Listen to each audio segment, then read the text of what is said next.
Alors, je ne sais pas si on vit dans un monde très clairement d'hypocrite. Après, voilà, je le crois. Très clairement, le retournement de veste existe. Mais là, on est face à un gars quand même qui a une certaine crédibilité en tant que consultant footballistique, vu qu'on le voit depuis 2006. Ça fait 19 ans qu'il est à RMC Sport dans l'after-foot. On va pas se mentir, qu'on l'aime ou qu'on le déteste, au début il avait des bonnes analyses, et là il s'est un petit peu zémourisé malheureusement, c'est un petit peu le Zemmour du football, mais là, qu'est-ce qu'on a? On a monsieur Daniel Riolo, hein, qui nous fait croire qu'il est supporter du Paris Saint-Germain, mais qui n'aime plus vraiment ce Paris Saint-Germain Air Qatari, parce que le Paris Saint-Germain a perdu ses valeurs, même avec un Paris Saint-Germain hein, qui a viré les stars, qui a viré les paillettes, qui a viré les salaires surpayés, les transferts surpayés, et qui a ramené des Français dans son équipe. Doué, Barcola, Ousmane Dembélé, Lucas Hernandez, tu rajoutes Warren Zaïre-Emery qui est formé au club, Kipembe et compagnie, bah ça ne suffit toujours pas. Et ce mec-là qui a critiqué, qui a enfoncé, qui a très clairement fait de l'harcèlement envers Luis Enrique, comme quoi Luis Enrique était un incompétent fini, que c'était Jiffy les idées de génie, qu'il était incapable de faire quoi que ce soit avec cette équipe, qu'il se prenait dans un laboratoire. Non, bah voilà, maintenant qu'est-ce qu'on voit? Qu'est-ce qu'on voit les gars? Riolo, alors est-ce que c'est fait exprès? Est-ce que le timing est fait exprès pour mettre la pression sur les joueurs du Paris Saint-Germain? Mais Daniel Riolo, l'anti-Lucho, l'anti-Luis Enrique, l'anti-Nasser Al-Khelaifi, parce que t'écoutes Riolo, ce club marche à l'envers, Nasser Al-Khelaifi est un incompétent qui se remet jamais en question, pourtant Luis Enrique lui a fait comprendre qu'il fallait se remettre en question, et Nasser Al-Khelaifi a su se remettre en question, vu que Nasser Al-Khelaifi a convaincu aussi les Qataris et QSI de laisser de côté les stars et les paillettes, d'arrêter d'acheter les plus grands joueurs du monde qui ne respectent pas le Paris Saint-Germain, qui ne respectent pas leur carrière en jouant au Paris Saint-Germain, qu'il faut changer de modèle, qu'il faut changer très clairement la gestion de cette équipe. C'est ce qui a été fait à l'été 2023 et ça continue maintenant en 2025. L'année dernière quand même, champion de France, trophée des champions, vainqueur de la Coupe de France. Faut pas l'oublier que sous l'ère Galtier et sous l'ère Pochettino, on ne gagnait plus la Coupe de France. Paris a réussi à regagner la Coupe de France, le championnat et le trophée des champions. Paris a fait quand même une demi-finale de Ligue des Champions la saison dernière. Bon, c'est vrai qu'il y a eu le regret d'être sorti contre le Borussia Dortmund, qu'on avait en plus de ça battu en poule, mais tout le monde avait fait l'erreur de croire qu'on était déjà en finale de Ligue des Champions contre le Real Madrid avant de jouer cette demi-finale. C'est vrai que le Borussia Dortmund était en crise, 5e ou 6e de Bundesliga, et à l'arrivée on est tombé de haut, vu qu'on a perdu les deux matchs 1-0 sans marquer le moindre but avec 6 poteaux. Et Luis Enrique a été vivement critiqué pour ne pas avoir gagné ce match. Il y en a qui pensent que Enrique a été content de ne pas avoir gagné la Ligue des Champions avec Mbappé, parce que si le Paris Saint-Germain avait gagné la Ligue des Champions avec Mbappé la saison dernière, tout le monde aurait dit que ça aurait été grâce à Mbappé que le PSG aurait gagné la Ligue des Champions.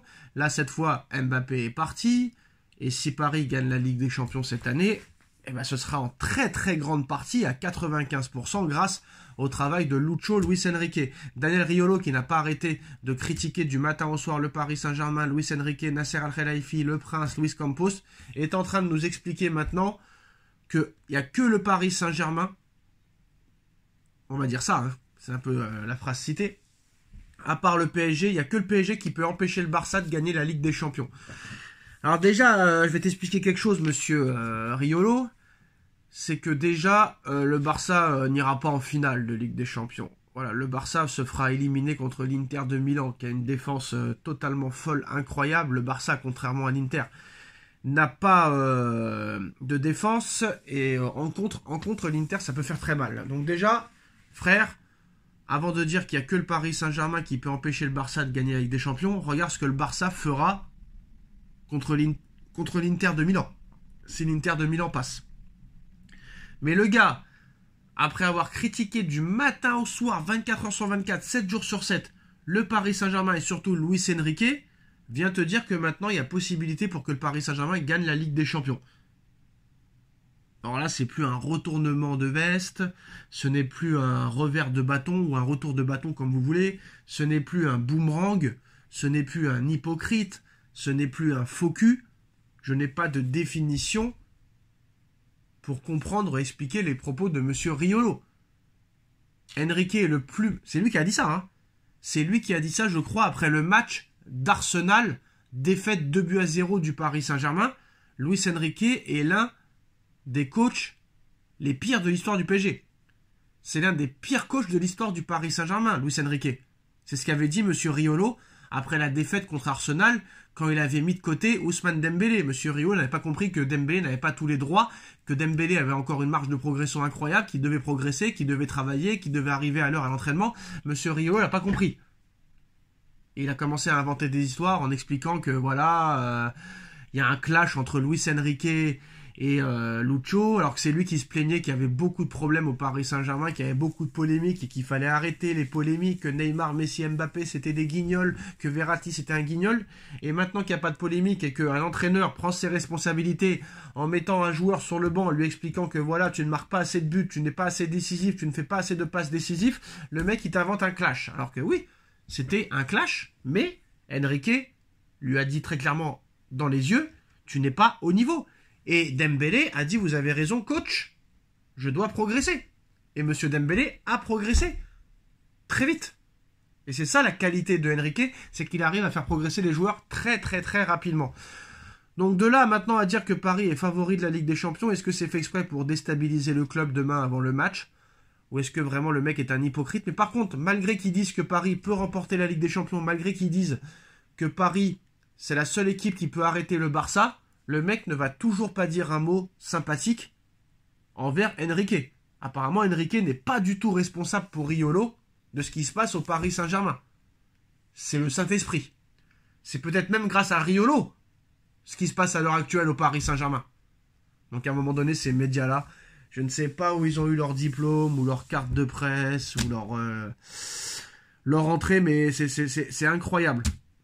C'est incroyable, c'est Enrique qui a fondé tout ça, c'est Enrique qui a métamorphosé cette équipe, c'est Enrique qui a remis Nasser et les Qataris dans le droit chemin avec cette nouvelle politique d'achat de jeunes à fort potentiel, mais le mec, voilà, il te dit que Paris maintenant est favori de la Ligue des Champions, mais que c'est pas grâce à Enrique. Donc à un moment donné, j'espère que ce mec-là est sous protection, parce que moi, ce gars-là, si je l'avais en face de moi, je lui poserai la question et s'il me répondrait pas, je lui mettrai un coup de boule dans la tête. Mais vraiment, ce gars-là, il est détestable. Ça m'étonne que Patrice Evra, quand il a fracassé tout le monde en 2013 à Téléfoot, ne s'en est pas pris à lui. Franchement. Peut-être parce qu'il travaille dans le même groupe. Mais quand Evra a clashé tout le monde, il travaillait pas dans le même groupe. Donc voilà. D'après Riolo, le Paris Saint-Germain est la seule équipe qui peut battre le FC Barcelone. Donc le PSG est favori pour la Ligue des Champions, d'après Riolo. Club qui le fracasse depuis 1 an et demi, même plus, mais surtout qui était un anti-Enrique et qui te dit maintenant que Paris peut remporter la Ligue des Champions, mais que Enrique n'est pas responsable. C'est la magie du journalisme. Tchuss.